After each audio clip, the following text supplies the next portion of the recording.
তো আমার লাইফে খুব একটা মজার একটা ঘটনা এবং এটা খুব প্যাথেটিক, একদিকে প্যাথেটিক আর একদিকে খুব চ্যালেঞ্জিং একটা পাস ছিল যে এক ভদ্রলোক, উনি ইটালিয়ান নাগরিক, বাংলাদেশি। তো ওনার বাচ্চা ছিল ইটালিয়ান, সেই ইটালিয়ান পাসপোর্ট হোল্ডার। ওনারা লন্ডন থাকতেন ওয়াইফ সহ। তো উনি খুব ট্যাক্টফুলি ওনার ওয়াইফ এবং বাচ্চাদেরকে নিয়ে বাংলাদেশে যান। বাংলাদেশে গিয়ে তাদেরকে রেখে অ্যাম্বাসিতে পাসপোর্ট প্রয়োজন এই কথা বলে উনি ওনার বাচ্চার এবং ওয়াইফের পাসপোর্ট নিয়ে উনি লন্ডন চলে আসেন।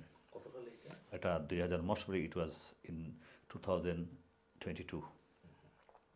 তো আসার পরে উনি আর পরে ব্যাক করেননি। তো পরে আমরা জানতে পারলাম যে আমার কাছে কেসটা আসলে পরে শুনলাম যে এই বদলুক ওনার ওনার এক্স ওয়াইফকে উনি ডিভোর্স দিয়ে দিয়েছেন।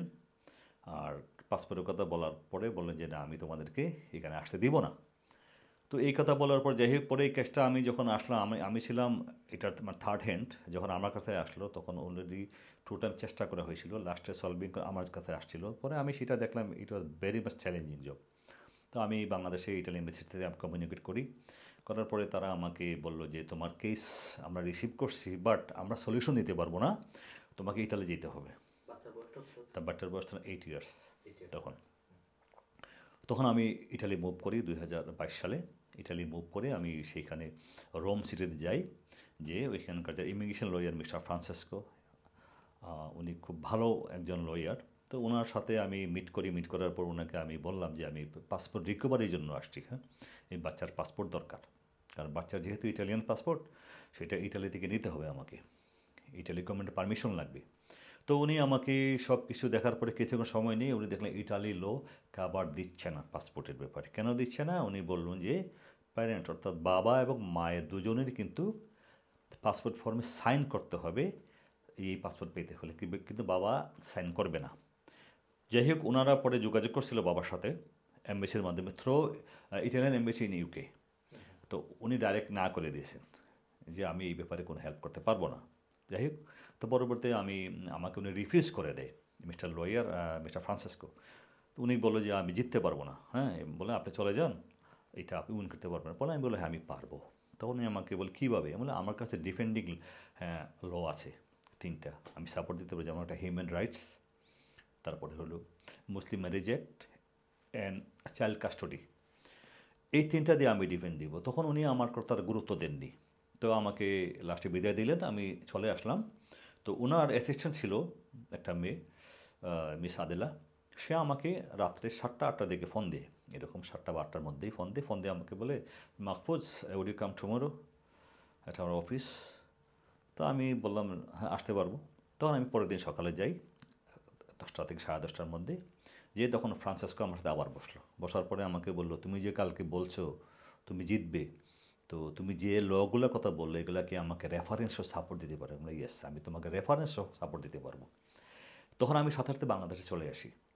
আসার পরে আমি বাংলাদেশে এসে আমি ইন্ডিয়ান অর্থাৎ হলো ক্যালকাটা হাইকোর্টে একটা জাজমেন্ট নেই, ব্রিটিশ ইংল্যান্ডের জাজমেন্ট নেই, পাকিস্তান অর্থাৎ করাচি হাইকোর্টের একটা জাজমেন্ট নেই, আর বাংলাদেশ হাইকোর্টের জাজমেন্ট নেই।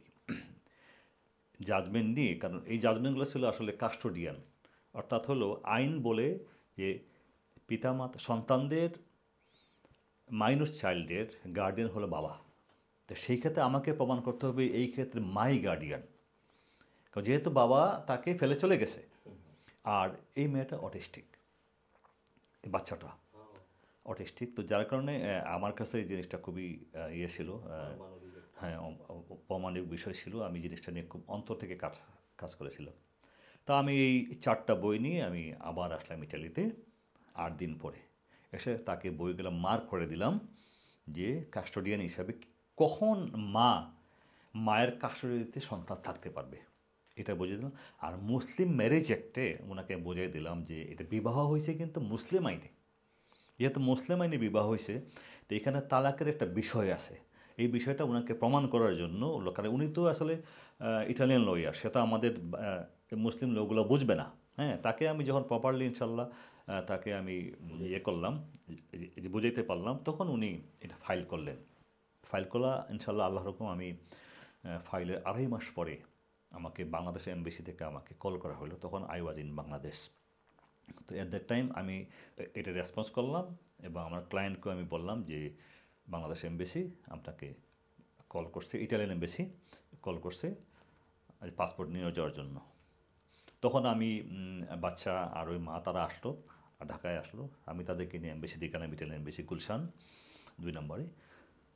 উইদিন 20 মিনিটস তারা পাসপোর্ট রেডি করে দিল, নতুন করে বাচ্চার পাসপোর্টটা আমাকে রেডি করে দিল। তো এটা আমি যখন পাইলাম তো আমার অনেক আনন্দ ছিল মনে, বিশেষ করে আসলে আমি আসলে টাকার প্রতি গুরুত্ব দিইনি, আমি যে কাজটা প্রতি গুরুত্ব দিলাম। তারপর বাচ্চার সেই ইটালিয়ান পাসপোর্টটা পাইলো, কিন্তু ওই মেয়েটা তো আর সে আর তার মা তো আর সেই বাংলাদেশের পাসপোর্ট উনি আর ফিরে পায়নি। তো ওনারা পারতো ইচ্ছা করলে ওনার বিরুদ্ধে অনেক লিগেল অ্যাকশনে যাইতো, তো ওনার পরবর্তীতে আর এটা নিয়ে বেশি আগান নেই আর কি। সেই বাচ্চা এবং মাকে এখনো বাংলাদেশে আছে। হ্যাঁ, তারা একবার ট্রাভেল করছে, তারা অলরেডি ট্রাভেল করে আসছে বিভিন্ন দেশে, ইউরোপে গেছিলো, এখন ওনারা ফ্রিকোয়েন্ট ট্রাভেল করতে পারে, তো এখন বাংলাদেশে আছেন।